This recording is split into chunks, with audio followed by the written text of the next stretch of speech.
Welcome back to yet another episode of the Business of Success.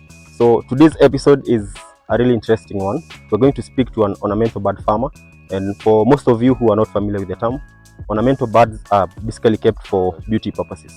So you're going to see some very peculiar birds, some of which have black meat. Yes, you heard that right. Black meat, black bones, pretty much everything. So you're going to enjoy this one. Let's go. So, niaje bro? Niko fiti. Kwa sana. Yeah. Thank you so much for making the time to speak to us. Karibu. Yes. So, unaweza introduce alafu tuambie what it is that you do hapa. Okay, my name is Victor Mwangi, but wase unita tu Vicky. Okay. Anyway, huku ni home, first of all, huku ni home na ni mboka. Mimi ni farmer. I like to describe myself as a farmer because that's really what I do. Though nimesomea electrical engineering, this is where I put most of my effort in. Okay. Generally, I'm an ornamental bird farmer. I have different kind of birds here, for different types of audiences. Yeah. Okay. Hebu tuambie, how did you decide, how did you get into ornamental bird farming? Nini ndio ilikumotivate ukadecide I want to start, ornamental bird farming? Okay, to be honest, hata before nifike kwa ornamental bird farming, I had started with general chickens, kuku za kawaida. Like immediately after high school, before niende college, I remember there was a period like for a year nilikuwa home. Niko na my grandparents huku. Okay. And so my grandma had like a lot of chickens, and she had given me like a few like a starter project. Anyway, fast forward like 6 months later, hizo kuku were the biggest bag ever made. I remember nili make like 40,000 from them, and I was like, what? Hii pesa inaweza toka kwa kuku kwa wanyama, it's this simple. And I was always just around. So I went for the next batch of chickens. Kuongea tu na msee akanisuggestia, akaniambia kuna kuku fulani za hoi tudogo tunakuwa very expensive. I'm like, oh, you don't say. We went on a tour with him, I just fell in love and nilienda huko. The place I went, there were so many different types of birds, and he was so open to me, like alinifunza vitu kibao. So nilikam na starter pack to show just small chicks. Okay. Twingi tudogo, just different like ducks, bantams, kanga, just different types of small birds. Nikakam nazo. Nikaeka tu kichwa chini, nikazilea for months and months and months, like let's say 6 months down the line, nikapata my first customer. One bird, nakumbuka it was a pair of bantams. I sold them for 10,000, and that was it. Sikuhitaji kutafuta tena, nikajua hii ni njia rahisi. I love doing it na nipatia pesa. Sure. I just so this is what I'm gonna do. Okay. Yeah. Interesting. Yeah. So the place yenye ulipeleka kwenda kuna hizo birds, is it the same place now that you source all of your birds, ama you get them from different places? It is. He has a large variety of birds. He has so many different types of doves, peacocks, cranes. He has so much variety that nikitaka naweza tu ni buy eggs instead of investing in buying full birds. I could just go buy eggs. Nilibadi incubator na kama zieka hapa. If I find something else is trending or something else is rare, nobody else has it, I call him, hey, do you have this? Ananiambia niko nao. I just go naenda na kama nazo. Yeah. Okay. Now, is it different, different from rearing normal chicken, as in normal birds? What is different between kurea hizi birds na normal chicken? Yes, I know. No, because they're all chickens. If you look at the Brahma and the Bantams and the chickens, they're all chickens. They're just different types of chickens. So generally the feeding is the same, the upkeep is the same, kama immunization is the same. They are very easy to maintain. Okay. If anything, the Bantams are easier to maintain because they're small birds, they don't really eat that much. Yeah, consumption ya chakula ni kidogo sana. If you look at animals like ducks are really quite easy to rear. As long as ziko na maji, they love water. As long as ziko na maji na food, that's very easy. Okay. The only thing that I could say is maybe challenging kulea ni turkeys. Turkeys zikiwa ndogo, they're called kits. Turkey kits. They're very KEETS. Kids, okay. Zinakuwa very delicate kulea. Mortality rate ya turkeys huwa very very high. If anything, you struggle na hizi turkey kuzilea. But ukiweza overcome like the first 3 months ya kuzilea, zitakuwa sawa, zinanga shida. They're very low maintenance. Okay. Low effort. They don't require a lot of labor. Okay. Yeah. Nini ndio inafanya mortality rate yake ina fluctuate? I really don't know. Even from like other turkey farmers, they shall tell me that turkey kits are very very delicate. Hata kwa environment too. They're just very very delicate. Yeah. And does that mean that you have to be careful the way you feed them? Yeah, they need to be in a very clean environment. They need to have chakula almost constantly. Just mostly it's a clean environment. Mortality is usually brought about by diseases. Sure. Like other birds are entering the same environment for to kids too, they might bring like foreign diseases that those birds are immune to or hardened to, that to kids tapata, but easier tapata. Okay. Just keeping them in a almost like a confined environment that's clean. If you can maintain hygiene, it's easier. Easy. Yeah. So tell us the different varieties birds in uko nao hapa.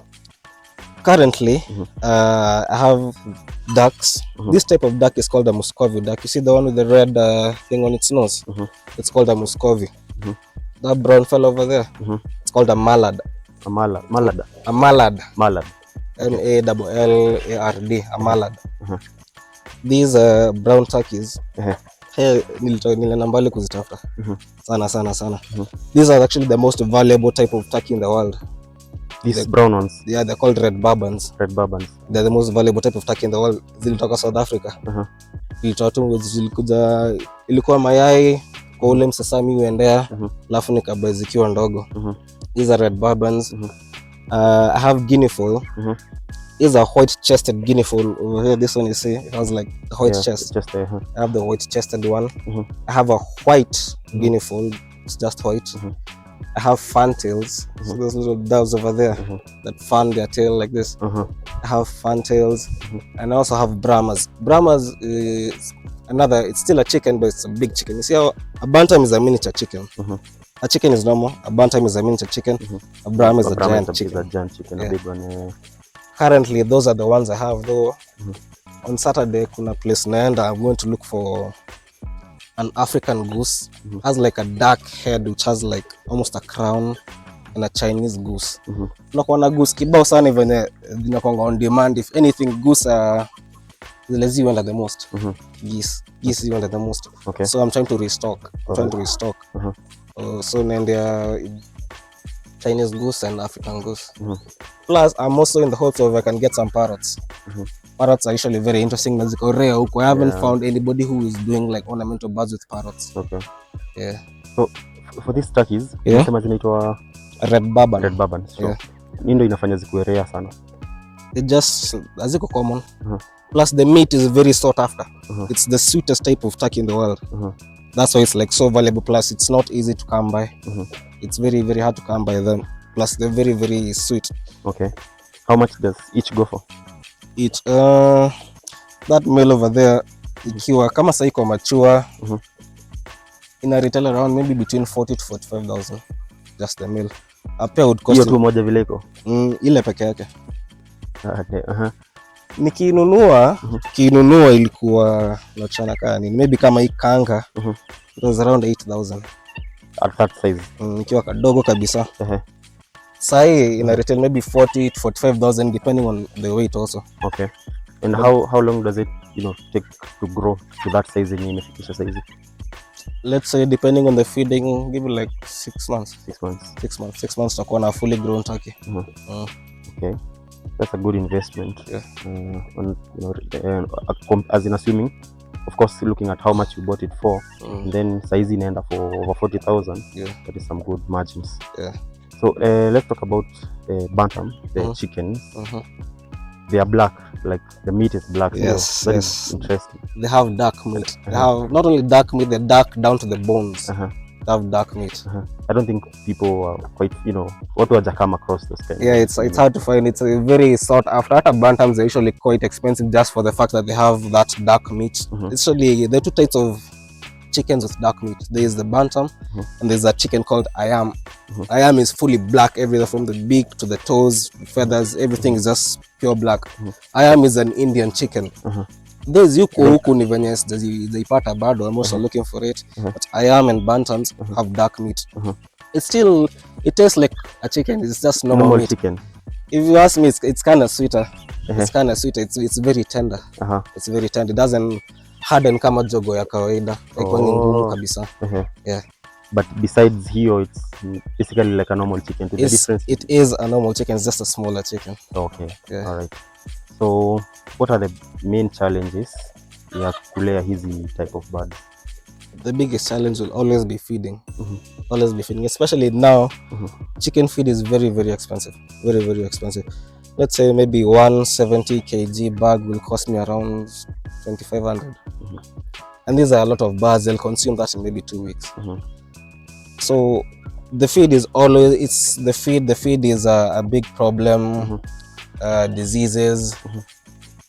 But though things like diseases are handled by things like immunization.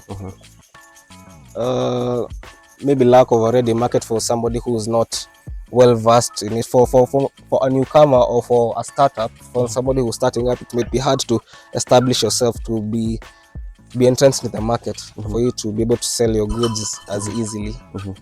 But once you penetrate, it's quite easy. But feeding is always the biggest challenge. Okay, so you mentioned that finding the market can be a challenge. Yeah. So how do you market your birds, and who do you sell them to? I do a lot of online marketing.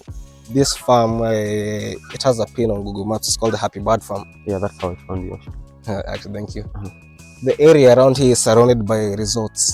There are a lot of resorts, so people are usually curious to find new things online. So more often than not, people find me through the pin, but I also advertise online through my WhatsApp, through Instagram, Facebook. I advertise these birds. There are also like communities, like Facebook communities and Twitter communities dedicated solely to ornamental bird farmers. Okay. It's much easier for you to penetrate the market through those groups, because you're gonna post them. Not necessarily a buyer who wants that bird, but somebody who knows he can flip it and buy from me and get it, and then sell it to someone else. Oh, okay. All right.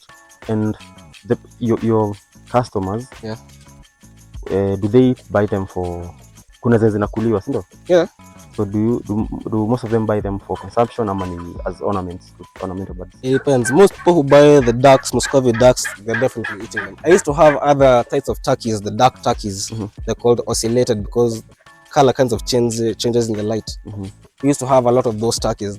Watu walikuwa wanapenda kula sana hizo. We used to have like 50 of them just roaming around. Hizo watu know these are definitely for eating. But if somebody comes for doves, for bantams, that's somebody who wants aesthetics. They just want them to look nice. Oh, yeah. All right. So maybe we can see some of them and then we can be the differences. Yeah. Wata niweke chakula ndio zikaribie. Okay. Just a minute. All right. So unaweza tuanzia na hii ndio inaitwa? This is called a Brahma. A Brahma. This is the giant chicken, eh? This is a giant chicken. That's the example mimi napenda kupatiana. Kuna kuku ya kawaida, miniature chicken, giant chicken. Yeah. So tofauti ya hii na normal chicken ni gani? It's much bigger, the ornamental feathers huku down. Plus inakuwa na very, I'd say, weird characteristics. Unataka vile hivyo imekaa. Sometimes ukipata off guard na kongemelala hivyo straight. Imesimama? Hivi ndio tu imekaa imelala hivyo straight na ina doze. Na imelala like imelala hivyo imeweka like the wings to the back. Sometimes it falls asleep. We always thought it was so weird. Especially siku ya kwanza kuiona ikidrag hata miguu juu imetoka kukaa hivyo. But then it was fine. Okay. So ni normal behavior tu ya? Yes, that's a normal for Bramas. For Bramas. This inakuliwa, si ndio? Okay. Personally, they kula bado do. This is the first round I have of them. Use it at the mother stock. Okay. These eads are gone and the females around. Niko na mayai 9 incubates sahi, so I'm waiting to get like others. That siku moja ni kula. I'm very curious about how it is. Okay. I'm very curious about how it is. Okay. This fellow over here is a bantam. Specifically a silky bantam.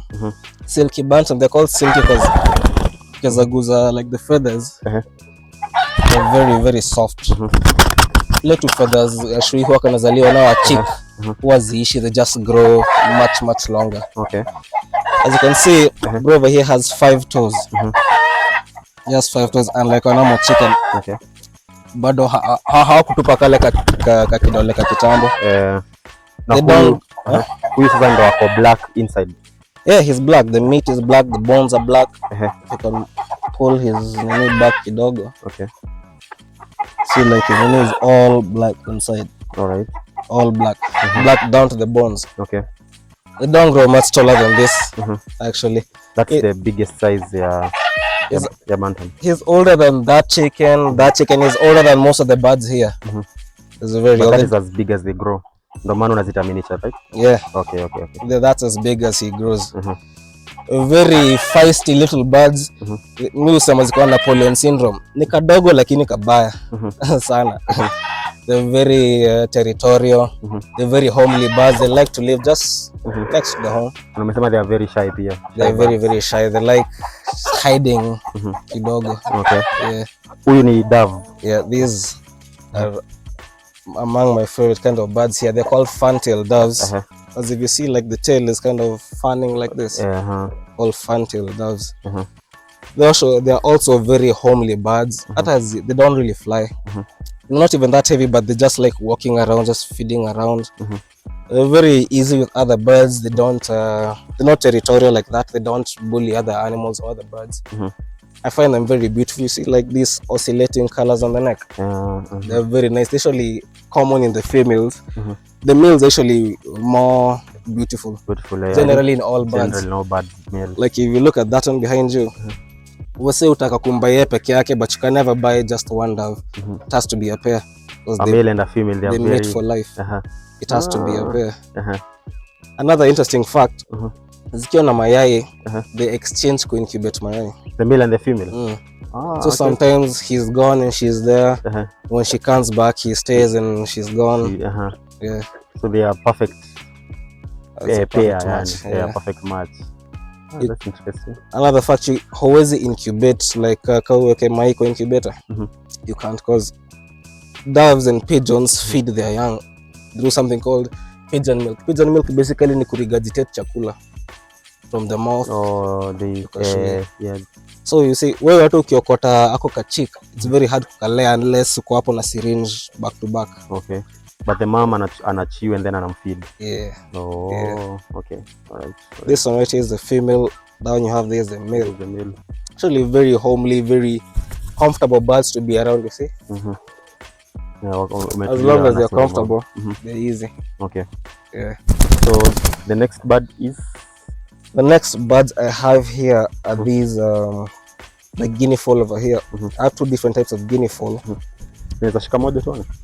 Ama hizo zitafly. Hizo ni normal. Hizo zitafly. Okay. Zika as an angle towards them. I have two different types of guinea fowl. There's this white one over here, and there's that this black one is called a royal purple, which has a white chest. It was a mixture between, the father was a royal purple, na the female was white chested. So it took both characteristics. Okay.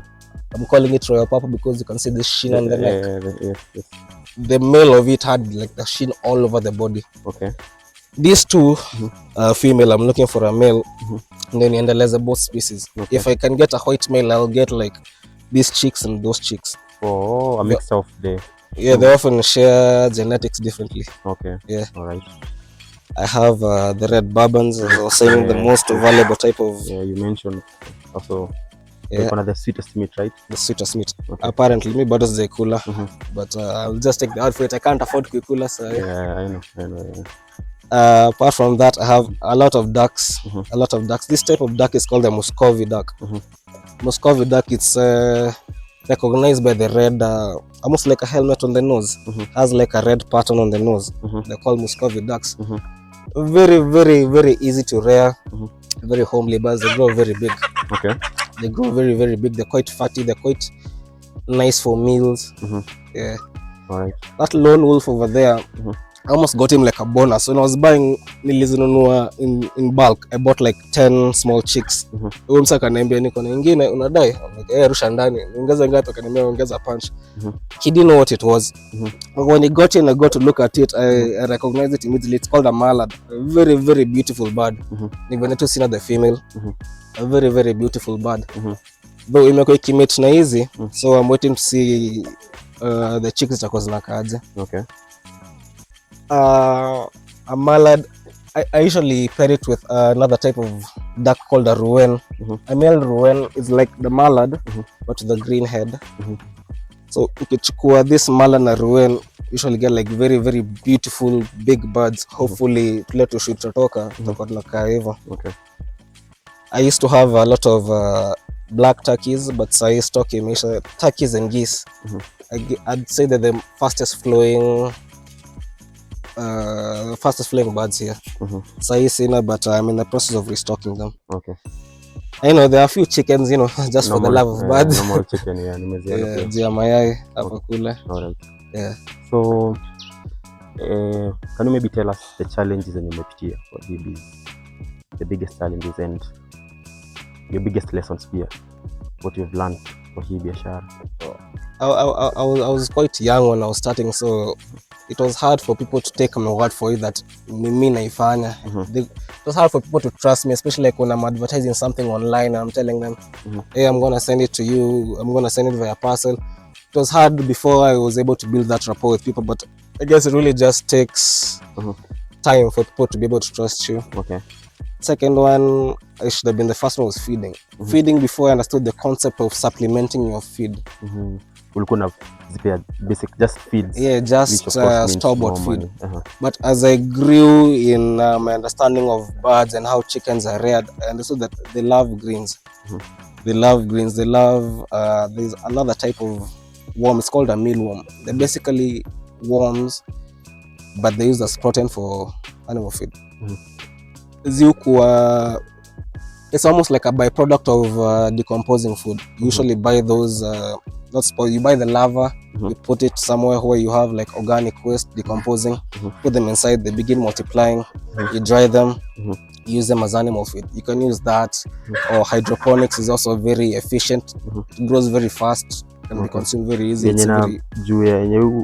think it's grown juu ya pool.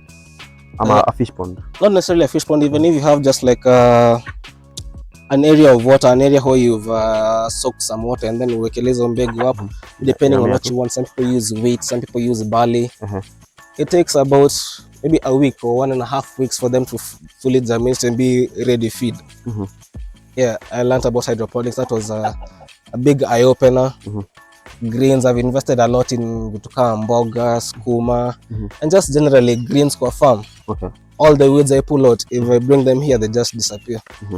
I use the feed to substitute quantity, not necessarily quality. I use it to, because the store-bought food is still of very high quality, but it's a lot of birds, and if I focus only on store-bought food, I'll invest a lot from my own pocket. Yeah, for sure. But if I substitute the quantity by things I can produce my own, like the greens, the hydroponics, the mealworms, it really helps. Brings your cost down. It really helps. Okay. Yeah. All right. And do you think the market for ornamental birds, do you think the market is, appreciative of what goes into this work? How can you maybe give us a breakdown of how the market responds to prices and availability of the birds? Okay, to be honest, that's kind of a two-sided question. To the layman, they wouldn't really understand the value if I told them like these pair, the doves on our really, a pair would cost you maybe like between 8,000 and 10,000. To the layman, they're just birds. It's a bit pricey. They're just birds. He doesn't understand the value. But to somebody who understands the value, it takes a certain type of person to appreciate what you have to offer. It takes a certain type of person to appreciate what you have to offer, and that's the person those are the type of people that I'm marketing towards. Okay. More often than not, the people who come here to buy, people who have like resorts, big farms, big homes, somebody who appreciates beauty. There's a ready market for these birds locally and internationally. I sell them very far away. Even just from being located here, I'm able to disperse them to different places through like different negotiations. Transportation, for example, tuseme by my is a Turkey akiwa coast, nitatoka hapa niende tao nizike kwa matatu, nitumie pita ya ako Kari City, mwambie niko hapa kwa parcel, tuma pesa nusu, ikifika utume nyingine. Through the availability of transportation like that, I'm able to sell birds to different places. There's already a market for them if you're willing to market them to the right people. Okay. Yeah. And in your opinion, what do you think needs to change? What do you think needs to happen so that more people now start appreciating this kind of farming? And of course, what do you think should happen ndio watu waanze ku take up ornamental bird farming? I think it's really about desensitization, because when I started I was the only one doing it, but now there's a few of my friends also doing it. It's really about desensitization of people. Once somebody is open to a new idea, it's so much easier. Kids come here all the time just to see the birds, and I let them, cause I feel like I've planted the seed inside you. For sure. Just being open to new ideas, things will change. Okay. Yeah. So for someone who's interested, to get into this type of farming, ornamental bird farming, how much do you think they need in terms of capital now? And the second question is there a specific bird that you'd advise them once and I? No, well, it really depends on your interest. Really depends on your interest. Some people only have just doves and pigeons and lovebirds. Some people only have turkeys. Some people only have guinea fowls. It really depends on what your interest is. When it comes to the capital investment in buying ornamental birds, I'll always tell people invest in chicks. If you invest in chicks, you can buy many chicks, but if you invest in adults, you have to buy a male and a female to ensure that you have continuity. It's either you invest in a pair or you invest in chicks. Chicks have quantity. It of course gives you more nini ya kucheza nayo. The actual figure, it really depends on the type of bird you're buying. Some birds are very, very expensive. Some birds are relatively cheap. Some birds are easier to offload. Some birds take time. A peacock can be very, very valuable. Like Palemu and Daisy birds are called a peacock, and they retail at 100,000. The average person hataweza kubuy, but amekaa nayo hadi aliuza like a few weeks ago. It really depends on somebody's interest. Like if you're looking to do it short term, if you're looking for short term gains, like a long term venture, it really depends on your interest. Yeah. So you can't really put a figure. I can't put a figure on it. The value of this turkey is not the value of other turkeys. You see, if I tell somebody you need like 10,000 to invest in like turkey eggs or turkey kits, it won't be the same when they take that 10,000 somewhere and they get like 20 of them. You see, it really depends on how your interests are. Okay. The important thing is just research on what you want to do. Don't go into it blindly. Okay. Research on the feed, the immunization, the structure, where you want them to stay, things like that are things that you should be versed in before you begin. Okay. Yeah.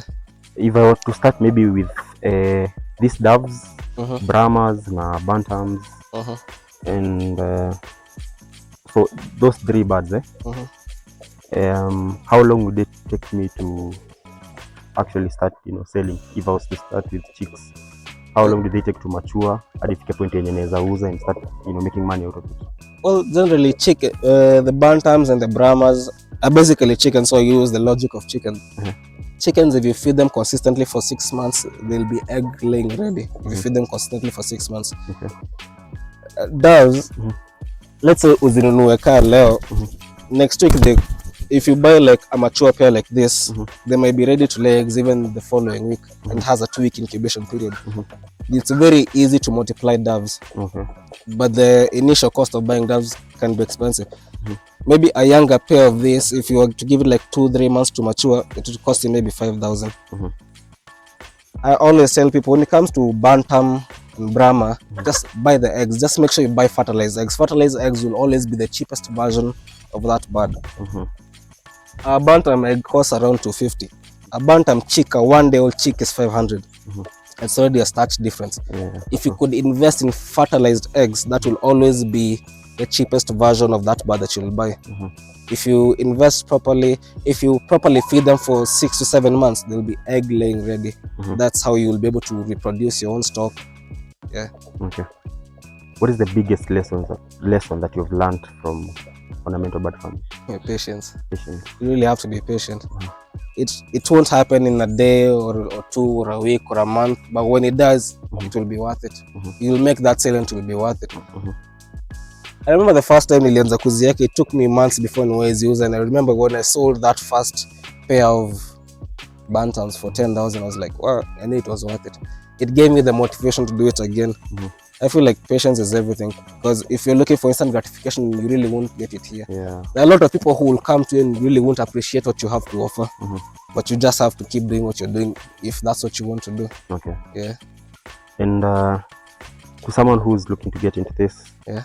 what is the one thing unaweza waambia, like a good piece of advice? Somebody who's looking to go into ornamental bird farming, Yes. just do your research. Do your research.